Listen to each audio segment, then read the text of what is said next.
안녕하십니까. 해양치수 고려도기의 제작기법 연구에 대한 발표를 할 국립해양문화재연구소 유물과학팀의 김성훈이라고 합니다. 방금 전에 김교우 교수님께서 이제 새로운 비파괴 분석법을 도입해서 도기 분석 연구를 진행하셨다면, 저는 약간 전통적인 방식인 도편의 파괴 분석 방법을 사용해서 연구를 진행했고요. 이미 이 분야에서 오랫동안 하셨던 김교우 교수님이나 한민수 교수님, 그리고 강경희 선생님께서 다 와 계시는 와중에 과문한 제가 발표를 하게 돼서 약간 부담스럽지만, 아직 연구가 진행 중인 점이란 걸 감안하셔서 좀 들어주셨으면 합니다. 이번 발표의 목차입니다. 목차는 크게 연구 목적, 연구 대상, 그리고 연구 내용, 그리고 마지막으로 결론 순으로 진행을 하도록 하겠습니다.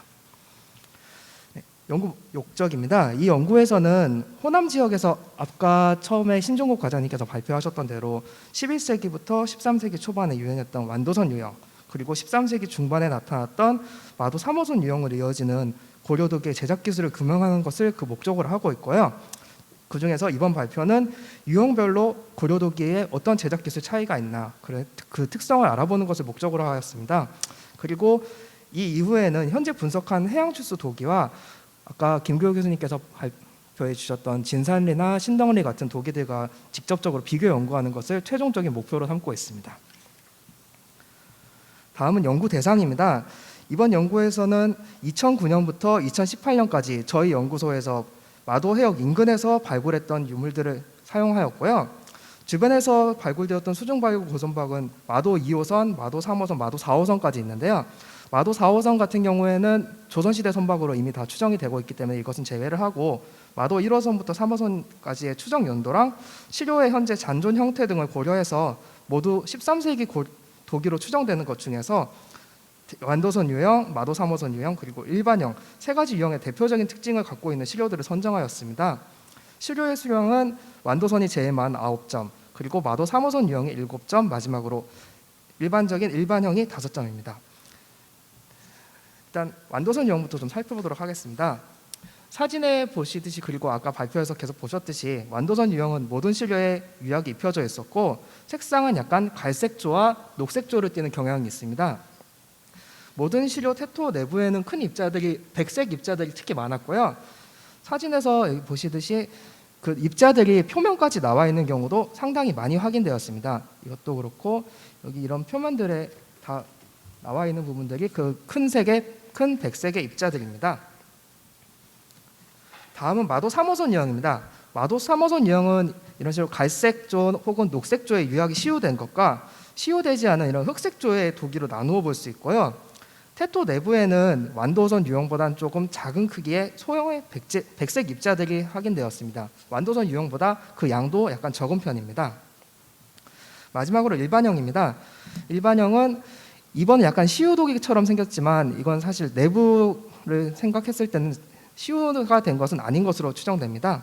그 4번처럼 약간 표면에만 자연유가 생겨 있는 경우도 있고요. 이런 식으로 자연유가 일부 생성되어 있거나 시우가 아예 되지 않은 것, 그리고 표면의 색조는 대부분 회색조를 나타냅니다. 태토 내부에는 1번 같은 경우에는 아예 백색 입자가 거의 보이지 않았지만 2번과 5번 같은 경우에는 좀 많은 편이었고, 중간 정도인 3번과 4번 같은 경우도 있었습니다. 다음은 색도 측정 결과입니다. 아까 김교우 교수님께서 발표하셨던 그 동일한 방법으로 색도 측정을 하였고요. 그 색도 측정 결과 완도선 유형의 경우에는 대부분 군집해서 나타냈습니다. 적색에서 황색 영역, 그리고 약간 녹색 영역에 대부분 분포하고 있었는데, MDW 4번만 약간 색조가 강하게 나타나는 편이었습니다.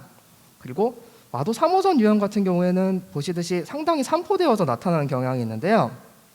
특히 1번, 2번, 그리고 6번, 7번 같은 경우에는 다른 시료에 비해서 상당히 채도가 높게, 그리고 산포돼서 나타났습니다.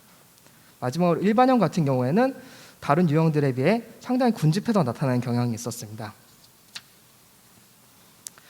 표면색도 측정 결과입니다. 표면색도 측정 결과 완도선 유형의 경우에는 A스타 값이, 그러니까 레드 값이 약간 2.5 정도를 기준으로 해서 가시적 관찰 결과 녹색조를 띄었던 것과 갈색조를 띄었던 것으로 나누어서 나타났습니다. 마도 3호선 유형 같은 경우에는 채도 값이 모두 낮은 것은 시우도기로 나타났고요.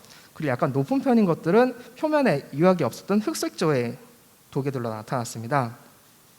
일반형은 당연히 유약이 시효되어 있지 않으니까 그런 거지만 대부분 채도값이 높은 여대에서 똑같이 군집돼서 나타났습니다.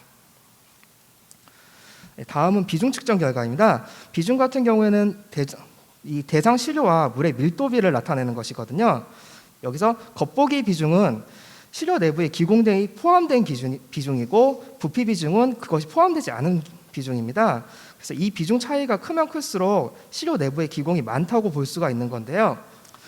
대충 보시면 완도선 유형과 일반형 같은 경우에는 이 정도를 기준으로 해서 이 정도에서 들락날락하는 경향을 보이고, 부피 비중 같은 경우에는 마도 3호선에서 특히 4번과 5번이 약간 좀 차이를 나타내는 경향이 있는데요. 보시면 부피 비중과 겉보기 비중이 상당히 큰 차이를 나타냅니다.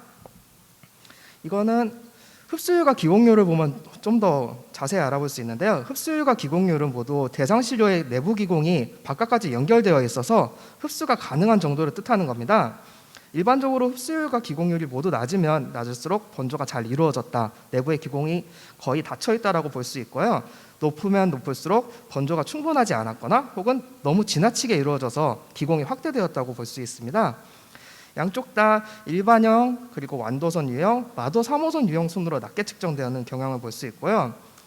아까 살펴봤듯이 마도 3호선 유형은 매우 크게 그 값이 나타난 것과 작게 나타난 값이 혼합되어 있고, 아까 비중 차이가 너무 컸던 MDM-4번과 5번 시료 같은 경우에는 매우 크게 나타나서 다른 어떤 시료들과도 큰 차이를 보였습니다. 다음은 XRF를 사용한 테토 주성분 분석 결과입니다. 먼저 각 유형별 평균치부터 살펴보고 그 다음으로 넘어갈까 싶습니다. SiO2, 실리카 같은 경우에는 점토의 강도를 높이고 녹는 점이 높아서 번조 과정에서 뼈대 역할을 하는데요. 이 성분 함량은 완도선 유형, 그리고 그 다음에 마도 3호선 유형, 마지막으로 일반형 순으로 나타났습니다. 완도선 유형 같은 경우에는 아까 테토 내부에 백색 입자가 매우 많다고 말씀을 드렸었는데요. 이 백색 입자가 아무래도 SiO2 값이 높은 만큼 석영이 아니었을까 하는 짐작하게 하는 그런 결과입니다.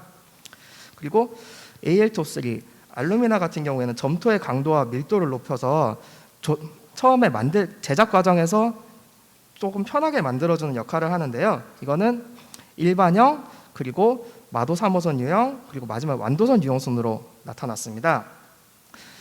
Fe2O3 같은 경우에는 산화철로 착색 산화물입니다. 산소가 많은 환경에서 아까 김기호 교수님께서 계속 말씀하셨던 산화소성 환경, 그리고 중성 환경, 그리고 마지막으로 환원 환경 세 가지 말씀해 주셨는데, 이게 산소가 많은 산화 환경에서는 약간 적색으로 나타나고 적은 환경에서는 흑색으로 나타나는 경향이 있습니다. 이 함량은 일반형이 제일 많고 그 다음이 완도선 유형, 마지막으로 마도 3호선 유형으로 이어집니다. 다음은 테톤의 입자를 결합시키고 번조 온도를 낮추는 융제 역할을 하는 원소들을 살펴보겠습니다. 일반적으로 CaO, Na2O, 그리고 K2O 이 세 가지를 융제로 판단을 하는데요.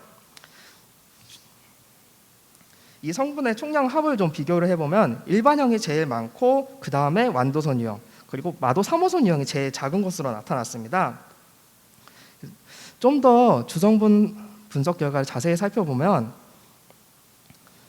마도 3호선 유형 중에서 아까 그 비중이랑 흡수율, 기공률이 상당히 높게 나타났던 MDM-4번이랑 5번에서 다른 같은 마도 3호선 유형 중에서도 SiO2 값이 크고 Al2O3 값이 매우 작은 것을 좀 확인을 해볼 수가 있습니다.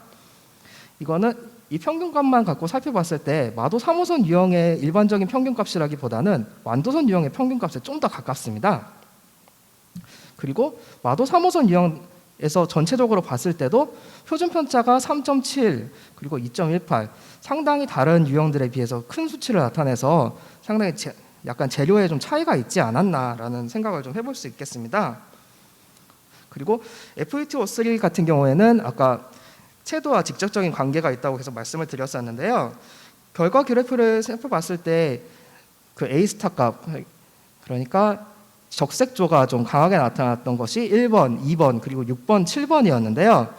1번과 6번, 7번 같은 경우에는 유형 안에서 약간 좀 높은 편이라고 할 수 있지만 2번은 A스타 값이 높았는데도 Fe2O3 값이 상당히 낮게 나타났습니다.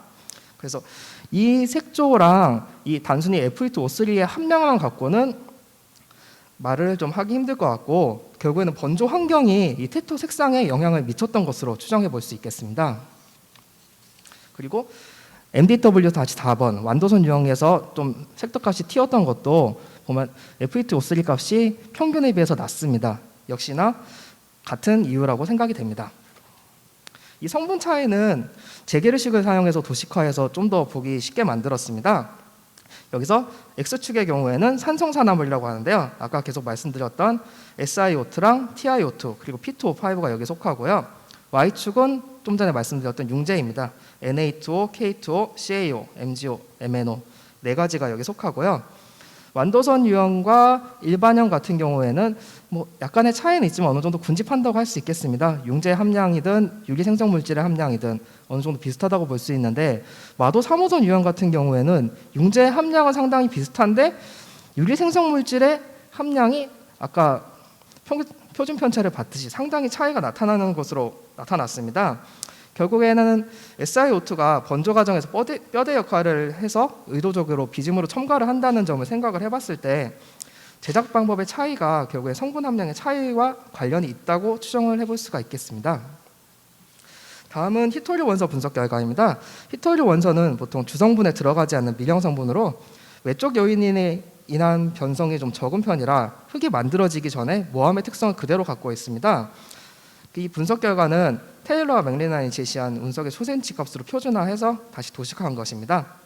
이 그래프는 완도선 유형의 결과값으로 전반적으로 약간 이쪽이 경히토류인데요. 경히토류가 부화되어 있고 이 부분 유로피움입니다. 보통 유로피움이 떨어지는 것을 마이너스 이상값이라고 하는데 이 부분을 저희가 제일 많이 살펴봅니다. 이 부분이 얼마나 떨어져 있느냐. 하지만 여기 완도선 유형 봤을 때는 9개가 약간의 뭐 어느 정도 값은 차이는 있지만 거의 유사한 패턴을 보이고 있다고 할 수 있겠습니다. 다음은 마도 3호선 유형입니다. 마도 3호선 유형은 아까 완도선 유형과 다르게 보자마자 약간 차이가 나타나는데요. 2번과 5번과 6번 이 세 가지 시료는 유로피움의 마이너스 이상이 눈에 띌 정도로 확연히 나타나는데 나머지 네 가지 시료는 거의 없거나 약간 올라간 정도입니다. 이 결과치 하나만으로 좀 속단하기는 어렵지만 두 가지 혹은 그 두 가지 이상의 산지를 갖고 있지 않나라고 생각을 해볼 수가 있었습니다. 마지막으로 일반형 값입니다.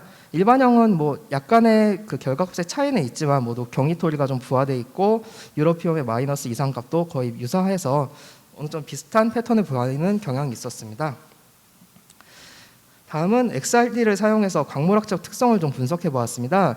저희 세 가지 그 광물을 좀 주로 살펴보았는데요. 쿼츠 같은 경우에는 일반적으로 말하는 석영입니다. 테토에 혼입되어 있거나 비즘으로 포함되는 경우가 대부분이고요. 뮬라이트 같은 경우에는 저희가 점토라고 말하는 카올리나이트가 상전이 된 것인데 약 1000도씨 정도에서 상전이가 됩니다. 그리고 마지막으로 크리스토발라이트는 쿼츠가 보통 일반적으로 1200도, 1250도 정도에서 상전이 된다고 저희는 알고 있고요. 마도 3호선 유형 같은 경우에는 크리스토발라이트가 나타난 것이 2번, 3번, 6번, 7번 4개에서 나타났는데요. 뭐 다른 것들과 비교했을 때 비교적 높은 온도를 겪지 않았나라고 생각할 수 있는 결과입니다. 뮬라이트 같은 경우에는 MDM-4번을 제외하고는 전부 다 나타나서 모든 분석 신뢰가 1000도 정도의 온도는 겪지 않았나라고 생각을 해봤고요. 이게 특이한 것이 역시 MDM-4번인데요. 흡수율도 매우 높았고 뮬라이트도 검출되지 않았던 것으로 봐서 1000도씨의 온도까지 겪지를 못한 것이 아닐까라고 생각을 해볼 수가 있습니다. 이것은 결국에는 충분한 번조가 이루어지지 않았다는 얘기고요. 또 하나, 흡수율이 약간 높게 나타났던 것이 MDM-5번도 약간 높게 나타났는데 이거는 뮬라이트가 검출이 되어 있습니다. 이건 어떻게 생각할 수 있냐 하면 너무 지나치게 과번조가 되어서 기공이 지나치게 확장된 결과 흡수율이 높아지지 않았나, 일단 저희는 그렇게 판단을 해보았습니다. 정확한 것은 이 광물학적 특성 성분 분석 결과만으로 보기보다는 미세 구조 관찰을 좀 해보는 게 좋은데 이번 발표에서는 거기까지는 하지 않겠습니다. 마지막으로 결론입니다. 가시적 특징과 표면 색도 측정 결과를 종합을 해보면 완도선 유형은 갈색조와 녹색조 두 가지 형태로 좀 나누어 볼 수 있었고요. 마도 3호선 유형은 녹갈색조의 시유도기와 흑색조, 그리고 일반형은 대부분 유사한 결과가 나왔습니다. 태토의 기공률 측정 결과랑 광물학적 특성 결과를 종합을 해보면 마도 3호선 유형 같은 경우에는 덜 번조된 것도 있고 너무 번조된 것도 있고 적당히 번조가 된 것도 있는 여러 가지 혼합된 것으로 보이고요. 마도 3호선 유형의 태토 색도 측정 결과랑 산화철 함량을 좀 비교를 해서 보면 마도 3호선 유형은 산화 번조의 경향이 좀 있었을 것으로 추정을 해볼 수 있었습니다. 이 이상의 결과를 모두 종합해 보면 완도선 유형과 일반형은 유형별로 유사한 제작 과정을 거쳤지만 마도 3호선 유형은 약간 차이가 있었던 것으로 보입니다. 아마 제 생각에는 마도 3호선 유형 같은 경우에는 재료나 아니면 번조 과정에서의 차이나 이런 것들보다는 단순히 성형 과정의 결과에서 마도 3호선 유형이 나타나지 않았나라는 생각까지 해보고요. 하지만 이 결과는 역시 태토의 성분 분석값에 한정해서 이루어진 것이기 때문에 정확한 결과를 좀 얻기 위해서는 더 많은 시료도의 분석도 필요하고 그 결과값을 아까 주성분 분석 같은 통계적으로 정리해서 분류해야 될 필요가 있습니다. 또 앞으로 유약의 성분 분석과 미세 구조 관찰 등 추가 실험을 통해서 좀 더 정확한 유형별 결과를 도출할 예정입니다. 감사합니다.